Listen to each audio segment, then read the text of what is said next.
I'm going to dive into a guy that I really want to be a Hall of Famer, but shouldn't be a Hall of Famer. He's going to come third for me. I'll kick us off, and we'll get going here with Ryan Howard. Ryan Howard was a Philly. All 13 years of his major league career were spent in Philadelphia, representing those Phillies in 3 All-Star games. Ryan Howard won a Silver Slugger, a Rookie of the Year, an MVP, and a Commissioner's Trophy, a World Series ring, from 2005 to 2008. That's a lot to accomplish before someone's 29th birthday. Before we get to the downfall of Ryan Howard, let's talk about 2006. Fresh off his Rookie of the Year, he hit .313 with a .425 OBP, an OPS just shy of 1,100, and he led the league with 58 homers and 149 driven in. After the MVP year in 06, he finished 5th in MVP voting in 07, 2nd in his World Series season in 08, and 3rd in MVP voting in 09. However, that 2006 season, along with 2 others that I just mentioned, one of just 3 full seasons in his 13-year career where he had an OPS over 900. So it only came in spurts, the dominance. And he fell off quickly. After he turned 30, he hit over 230 twice. His strikeout rate rose north of 30%. He burned out. The strikeouts piled up. He led the league in punch-outs, time and time again. He was a negative WAR player in 4 of his last 5 seasons. So Ryan Howard finished his career with 382 bombs and 6 shy of 1,200 RBIs. But a career WAR under 15 in just 13 years would never, ever cut it. Ryan Howard is one of the best mistake hitters in recent memory, but there's not a world that exists where he's a Hall of Famer. You said 15 WAR? Yeah, you can't get in with 15. Yeah, what are we going to do? I mean, what do you Mike Trout puts up 9 WAR seasons. He'll get there in 2 years. We just can't. I'm sorry. Right. But I feel like also the story about Ryan Howard is that Ryan Howard was so electric because he just hit the ball harder and farther than pretty much everybody else in his era. At least at his peak, he was like the premier power bat. And something I'm just looking at his Savant right now. Even when he was falling off, when he would hit a ball, it remained electric, even in 2016, his final year.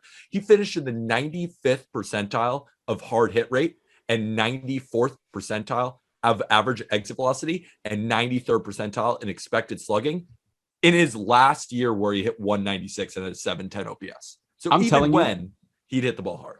I'm telling you, Ryan Howard was the best mistake hitter I've ever seen. If you missed with a fastball, right? Really if you missed with a fastball, he was kind of the origin of the mistake hitter. Adam Dunn was a mistake hitter too, but he would miss a dead red fastball. Right. Jim Tomei, same thing. And Tomei's a Hall of Famer. He hit over 600 out. Ryan Howard didn't hit over 600 out. He hit over 350 out. But Ryan Howard, it's not enough. But in the mid-2000s, if a pitcher threw a fastball and he said, "Oh shit," as the ball was leaving his hand, it was going 430 feet. And that's what Ryan Howard was the best at. If you do that 500 times, you're a Hall of Famer. But he only did it 300 and how many times did I say? 382. Yeah, 382 home runs, 1,194 RBIs, 258, 343, 515 with a total of an 859 OPS. Hall of very good. Hall of very good and a very good player and someone who should be, remembered for a very long time in our game. No doubt about it.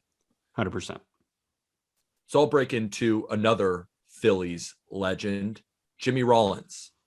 Jimmy Rollins really is the definition of Hall of very good.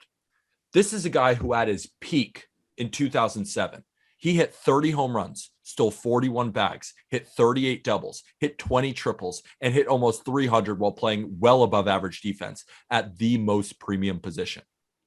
Jack, did you know that was only the 4th time in Major League history that a player has hit at least 20 home runs, 20 doubles, 20 triples, and 20 stolen bases? The other 3 players were Curtis Granderson, Willie Mays, and Frank Schultz in 1911. What? He was a 3-time All-Star, a 4-time Gold Glove Award winner, and a World Series champion. But the reality is, Jack, he had a 95 OPS plus and a 95 WRC plus for his career. He's behind Carl Crawford in total steals and has a 49.4 career WAR, where the low end starts at 50. He's also a career 264 average hitter with a 328 on base percentage and an OPS below 750. But I do see him staying on the ballot, but I just don't think he'll end up making the Hall of Fame, but we'll always remember him as a champion and a fantastic all-around player. So I'm looking at the headshots here on Baseball Reference of the top guys in terms of WAR in Phillies history. And the only guy that doesn't look like he was born during the War of 1812 is Mike Schmidt and Chase Utley ahead of Jimmy Rollins. Rollins is 9th in Phillies history with 47 career WAR. Utley is 4th with 62. Mike Schmidt obviously leads the way with 107. You've got Robin Roberts too. No, not the news anchor. Steve Carlton is up there, but then you get to the black and white photos. And the black and white photos, I mean, I don't know. I just don't really care. The people that are in the Hall of Fame, I believe you. You were really good at baseball. You're in.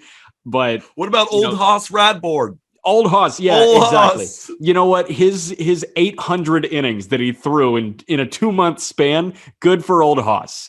Also, we're calling him Old Hoss, but even his name is written as OL apostrophe, like old Hoss, not old Hoss. I don't know that it's got to be an abbreviation for old, but old. That was probably but he goes in the by Gothic old. font. It was in the Gothic.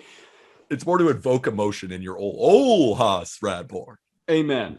No, so Jimmy Rollins, I mean, he is one of the best modern Phillies. And when you think Phillies, if you play the first name to pop into your mind game, if you showed me a Phillies logo, Jimmy Rollins could be that guy for a lot of people. I think for me, honestly, it might be Ryan Howard, to be totally honest. It could be Chase Utley for many. It could also be Doc Halladay for what he did in a Phillies uniform. But for a lot of people, I think it could be Jimmy Rollins. And also, Jimmy Rollins is a part of, you mentioned him before, Chase Utley. It's one of the greatest shortstop second base tandems in the history of baseball in terms of career WAR. These guys were unreal for, it seemed like more than a decade of just consistent, hard-nosed baseball. Was Chase Utley that well? Maybe not, but I know Jimmy Rollins was. So it's not like he's got any off-the-field problems. I just don't think he was a good enough hitter. And Jack, what was crazy, too, I was going through just every season in Jimmy Rollins' career, he never had above a 120 WRC plus once, not one time. Even in the year he hit, even in that 2017, year, yeah, where he hit 30 home runs, 41 double, just all that. 119 WRC plus, because WRC plus, you got to walk, you got to get on base. And Jimmy Rollins was just not a great on base guy. But Jimmy Rollins was a guy, and I was talking with Aram about this. He was so efficient on the base pass that even if he didn't get on base to the clip that other guys were, in that 2007, he scored 139 runs. So he was such a good base stealer that he makes that first to third turn better than anybody. He scores from first to home on a double in the gap. He's a guy that even if he got on base at a lower clip, he was still producing runs at an incredible rate. That's why maybe the WRC plus is never going to like Jimmy Rollins, but that doesn't mean that Jimmy Rollins is a bad player. Sometimes we need context around what WRC plus means, and it loves guys who walk, and Jimmy Rollins just straight up didn't really walk. One more thing on Jimmy Rollins before we move on here. I'm looking at the 2001 Rookie of the Year races because Rollins finished 3rd in American League Rookie of the Year. These are 2 of the best rookie seasons ever. You could argue maybe the 2 best rookie seasons ever. It was unanimous in the National League where Rollins finished 3rd. 27 of 28 first place votes went to the AL Rookie of the Year winner. And I have no idea what kind of shithead voted for somebody else, voted for CC Sabathia instead of Ichiro Suzuki. I'm just looking at, won MVP, didn't he? 2001. Yeah, Ichiro won MVP. Ichiro, he won AL Rookie of the Year. This dude had a 7-7 WAR season, and he only got 8. Think about this. In 156 or in 157 games, he 242, right? He set the record in hits, 242. He stole 56 bases to lead Major League Baseball. He hit 350. I mean, this guy hit 8 homers and he had an 838 OPS. Like, that is disgusting. It's one of the greatest seasons by like a leadoff hitter ever. And he didn't get a vote. There's somebody that voted for CC Sabathia over that. And not MVP and Rookie of the Year. Rookie of the Year. Like, CC Sabathia got a vote. What are we doing here? Hey, we like CC. We'll give him a vote. I mean, yeah, whatever. Love CC. Good podcast, CC. Hey, but how about the NL Rookie of the Year in 2001? Albert Pujols, just a 6-6 WAR season, 161 games for Pujols.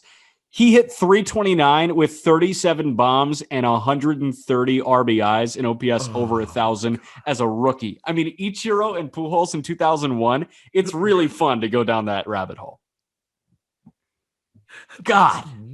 These guys were so good. Sick. It's so cool to look at all this stuff. They were so good. Pujols and Ichiro. I mean, 2 first ballot Hall of Famers, but they're not on the ballot yet.